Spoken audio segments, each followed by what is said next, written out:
السلام عليكم. وحشتوني جدًا طبعًا، وشكرًا على الدعم القوي بتاع الحلقة اللي فاتت، حتى لو كنت باتكلم على الزمالك بس كان الدعم قوي، الحدث كان جلل، فالدعم كان قوي، وطبعًا شكرًا حتى للزملكاوية اللي دخلوا، هي مش معركة في الأول وفي الآخر، فأتمنى دايمًا الناس تدعم معايا القناة بشكل مستمر لو أنت شايف إن الواحد بيقدم حاجة كويسة. عايز أقول لك إن أنا يعني بجد اللي هاقوله لك ده حقيقي يعني، أنت اتعود معايا على الصراحة. الماتش خلص، قعدت بعد الماتش بافكر كتير جدًا أعمل حلقة أصلًا والّا لأ، ما كنتش عايز يعني. وبعدين طب اعمل لايف، طب اعمل حلقه، طب اللي انا فيه ده يدل على إيه؟ يدل على حاله من حالات الملل استمدتها، والشعور دوت من الملل اللي كنت عايش فيه من الماتش. ملل كبير جدا لدرجه مش عايز اصور حلقه اصلا. وده ان ده اللي يدل على ان احنا مظلومين كجمهور الاهلي في الحته بتاعت الزمالك، ان احنا جمهور بيب بيب والمهم ان احنا نكسب وخلاص. فلا، انتوا ظالميننا يا جماعه، لان الاهلي حتى لما بيكسب احنا في منتهى الحزن، في منتهى الزعل، مفيش سعاده خالص بتهيألك. حتى واحنا كاسبين ثلاثه السعاده مختفيه تماما. ده للناس اللي بتبقى فاهمه الكوره يعني. لكن اللي مش فاهم حاجه وكده ده بيبقى شايف النتيجه ثلاثه ففرحان، فلا احنا مش كده. احنا بنزعل، احنا عايزين اداء كويس. عكس مثلا يعني عكس مثلا الماتش اللي فات بتاع بيراميدز وبتاع الزمالك، من كتر الحاله اللي انا فيها والحاله اللي كنت استمدتها من المباراه ومن من الحماس اللي في المباراه والكره الحلوه، كنت بحضر الماتش من قبلها. يعني بلبس والماتش ما خلصش، وبحضر ترابيزتي والماتش ما خلصش، والرينج لايت والحاجات دي كلها. الناس برضو زعلت الماتش اللي فات، قالت لك ايه ازاي بس ان الواحد يتكلم على فريق الزمالك بالعسل والحلاوه دي. يعني مالناش دعوه فريق الزمالك، يعني بنتكلم على المنطقيه والكره الجميله اللي اتلعبت.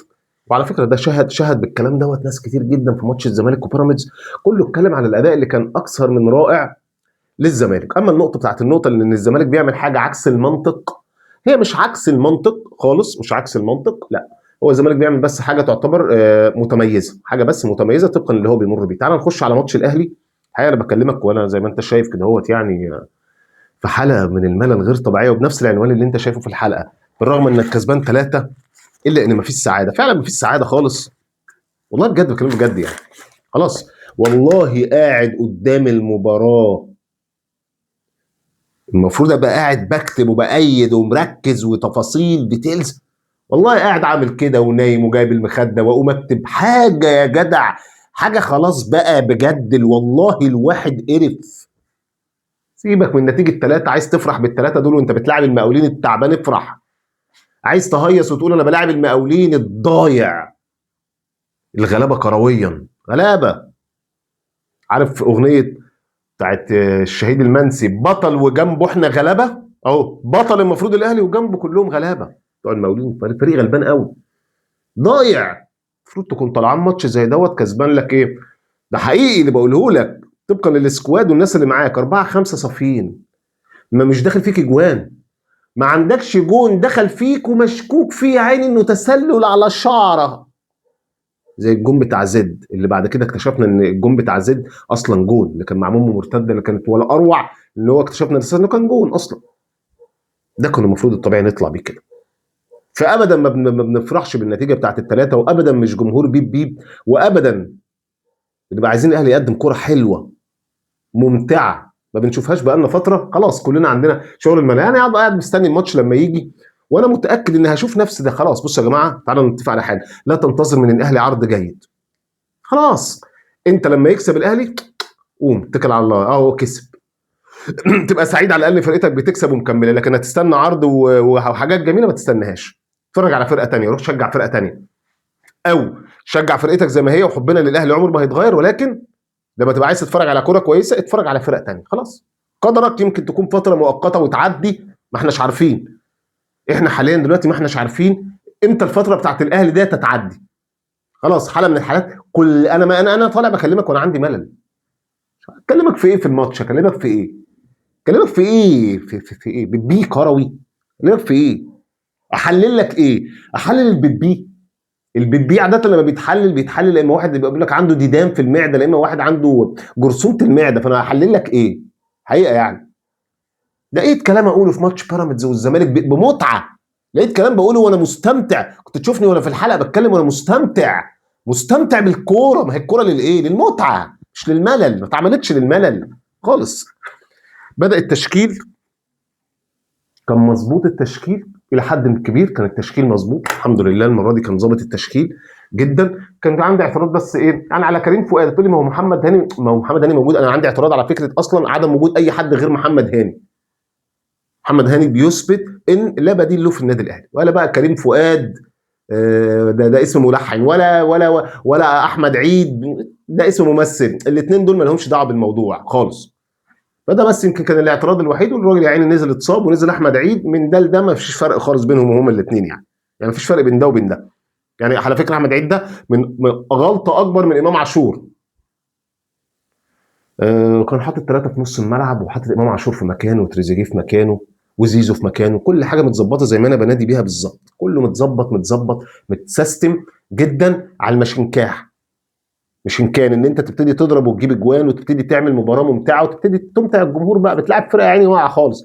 بيقول لك الدفاع بتاعها الثالث، يعني واخد المركز الثالث في اقل دفاع، يعني اكتر دفاع دخل فيه جوان هو المركز الثالث. يعني ضايع قوي، فرقه ضايعه يا عيني، فرقه ضايعه.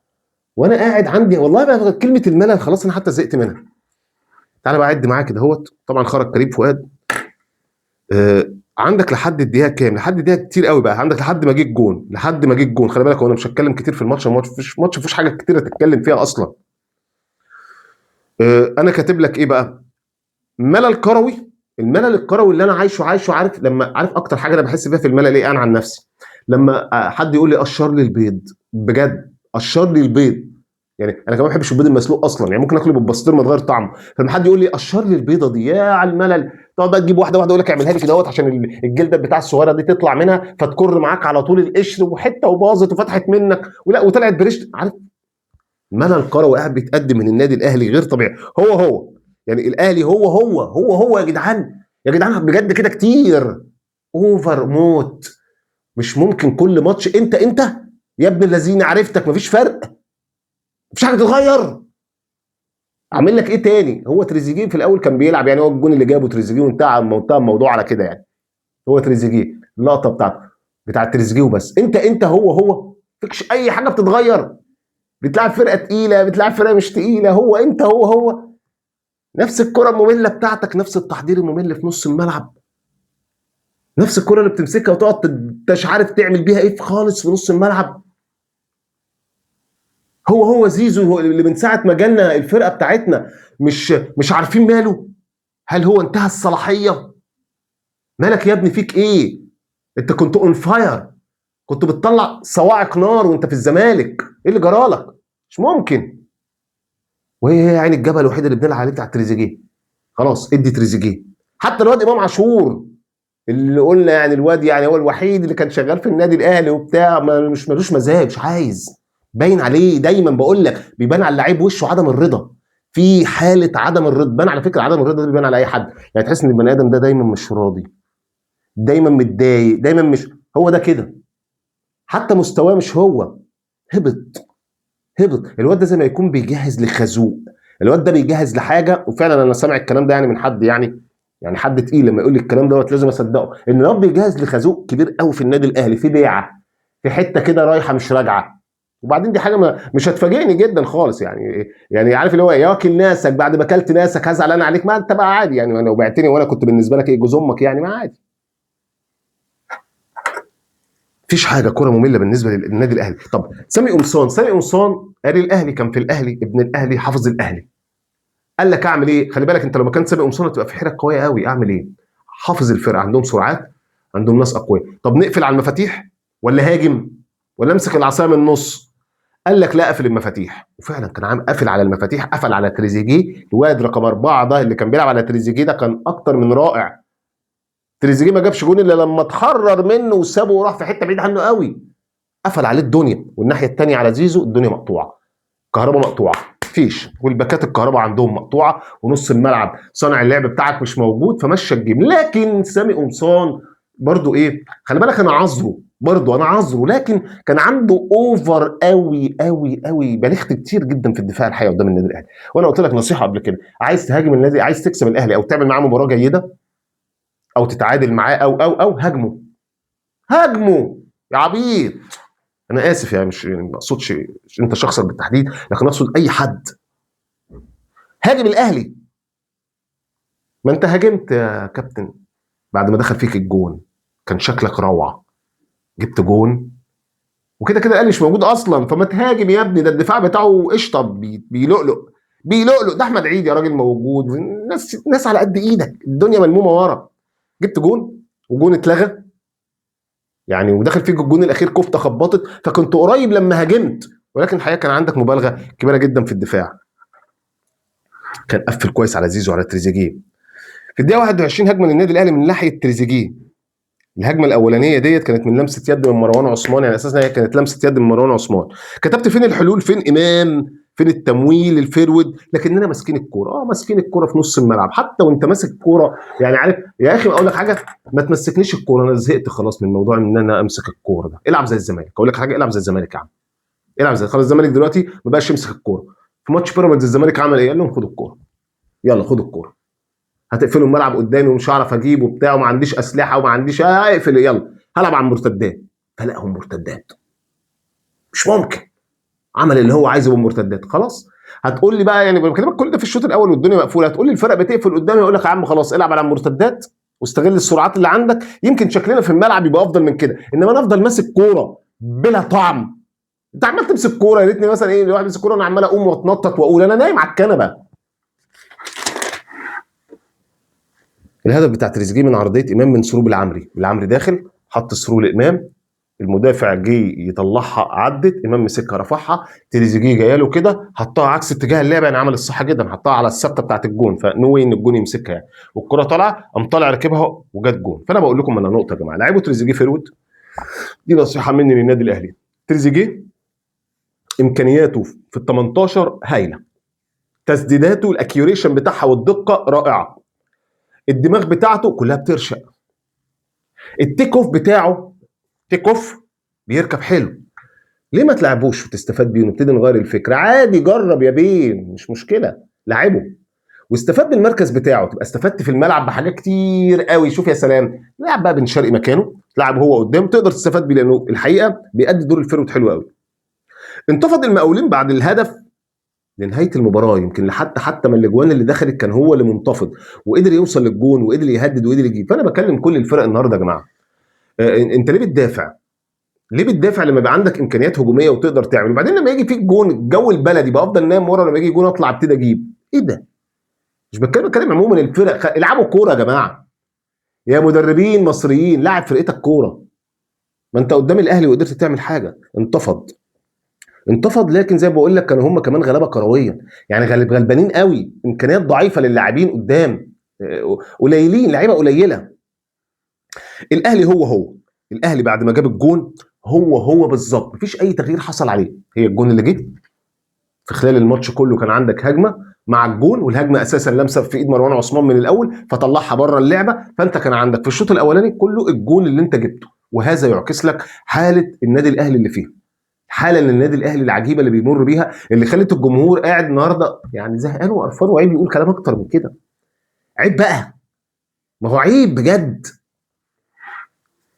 خلص الشوط الاول الممل جدا اللي ما فيهوش اي حاجه غير الكوره اللي جت، وعلى فكره الكوره اللي جت جون للنادي الاهلي كانت غلطه من المدافع، يعني الكوره وهي بتتلعب الثرو اللي اتلعب من بالعمري ملعوب كده، فانا المدافع فبجري بتزحلق، فهو بيتزحلق قدر الموضوع غلط، فعدت من تحته لقاها امام اللي وقفها على الخط وقام رافعها.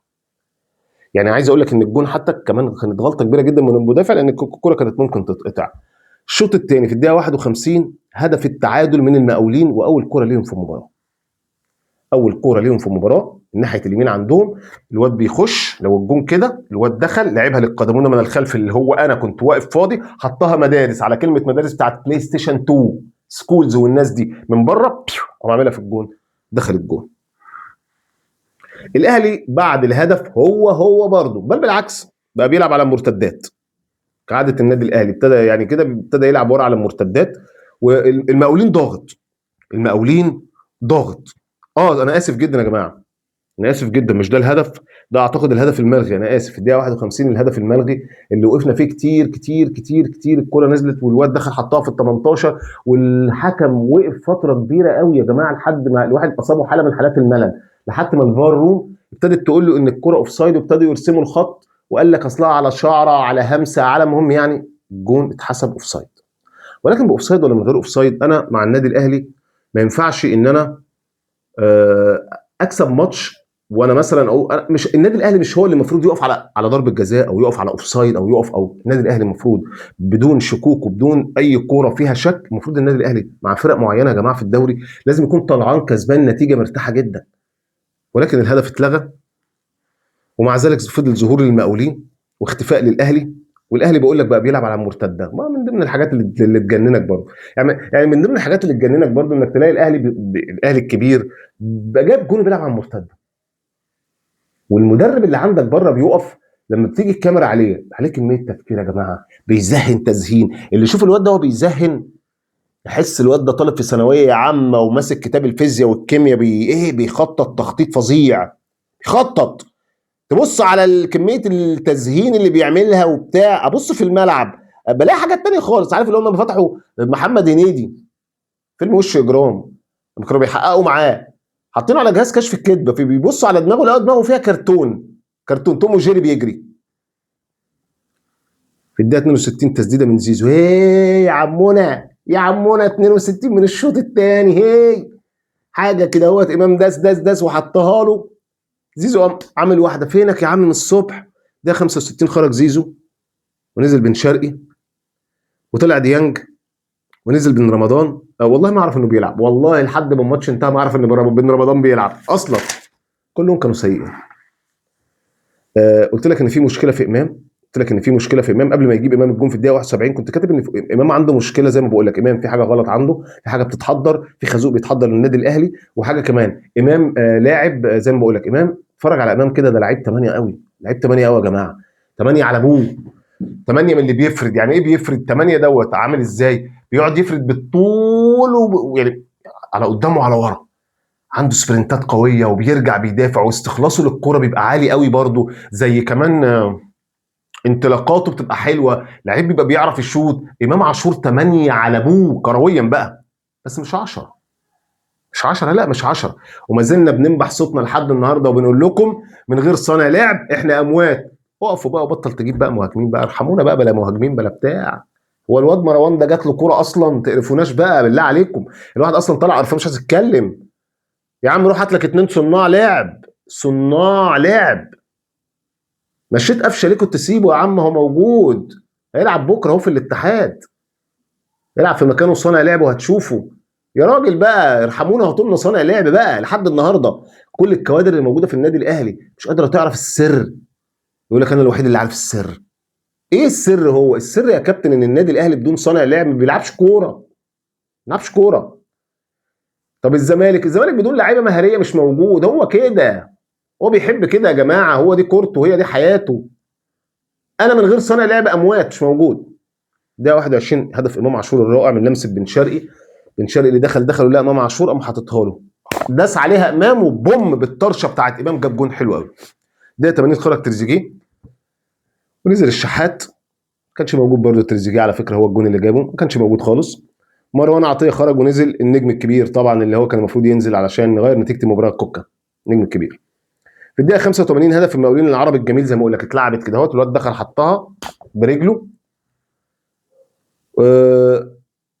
لحد كده تقف عند 2-1 وتقعد تفكر 2-1 وعندهم هدف ملغي والدقيقه 85. لما تقف مع نفسك كاهلاوي وتلاقي الدقيقه 85 وانت كسبان 2-1 وعندهم هدف ملغي، تقف حزين بقى، تقف حزين. وعشان يجي حسين الشحات في الدقيقه 5 في الوقت بدل الضايع يعدي في واحده ويكارك في واحده كفته، فتخبط في كل الناس، تخبط فيا انا شخصيا وانا قاعد في البيت، والعارضه واللعيبه وكله حتى بالجون وبالصعود، تخبط فينا كلنا وفي الاخر تخش في الجون علشان نحفظ ماء الوجه بتاع النادي الاهلي ونجمل الشكل شويه. الهدف ده جمل الشكل شويه. ده الماتش السيء جدا اللي ملوش اي لزوم، اللي ملوش عارف يوم ملوش لازمه، ماتش ملوش لازمه. ثلاثه ايه وبتاع ايه؟ نفسي اقفش حد في السوشيال ميديا طلع يقول احنا نفسي اقفشه، يقول لك انا عايز اشوف، يقول لك الماتش كان حلو، الماتش كان جميل. تقييمات اللاعبين، احمد عيد ده ما كانش له اي دور في الملعب خالص، بس ياخد 2. هادي وياسر ابراهيم النهارده كل واحد فيهم ياخد 2. بالعمر 4، ديانج 2، مروان 2، امام عاشور 5 عشان الجون اللي جابه، تريزيجيه 5 عشان الجون اللي جابه، زيزو 2. مين تاني كان موجود؟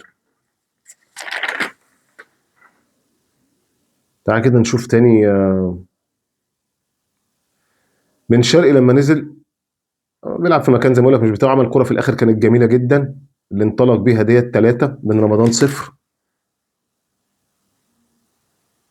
الشحات لما نزل يعني بيتنطط وعمل شويه دربكه كويسين، ونازل في وقت في الدقيقه 80 ما لحقش يلعب يعني 5 برضو. كوكا 0 ما شفتوش.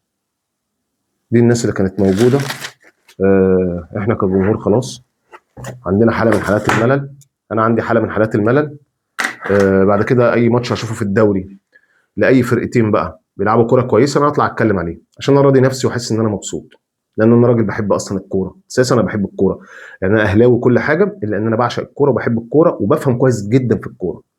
فلما بشوف ماتش كويس لازم يمكن امتع الماتش اللي انا شفتها كان ماتش ايه؟ ماتش سيراميكا مع الزمالك اعتقد. ماتش سيراميكا مع الزمالك وماتش الزمالك اللي فات مع بيراميدز، يمكن دول من امتع المباريات اللي انا شفتها الحقيقه. ما زلت بقول لك ما زال الزمالك بيقدم بالنسبه لي انا كوره افضل بكتير. غصب عني هقعد اقارن، غصب عنك غصب عننا كل ما زال الزمالك. على فكره كل ده حديث الوسط كله دلوقتي ان الزمالك بيقدم مباريات افضل بكتير. على فكره بكره الماتش الزمالك والاتحاد، انا بفكرك من دلوقتي اهو، بفكرك من دلوقتي ماتش الزمالك والاتحاد بكره الماتش حلو قوي. وده اللي يجننك ازاي يعني ماتش زي بيراميدز والزمالك كان الطبيعي بتاعه كره مخنوقه في نص الملعب طبقا لفرقتين كبار جدا ومفيش هجمات، مفيش فرص. ده الطبيعي بتاعه، الا ان الماتش بيطلع رائع وكميه هجمات غير طبيعيه. وتيجي تبص على ماتش زي النهارده الاهلي والمقاولين تقول الماتش ده يا جماعه يبقى مفتوح والاهلي بيدلع وهوب وسكسي فوتبول ويا نهار ابيض والاهلي كسبان 4 والاهلي كسبان 5. بتلاقي عكه كروي. اعذروني مش قادر اتكلم لاني قرفان. السلام عليكم.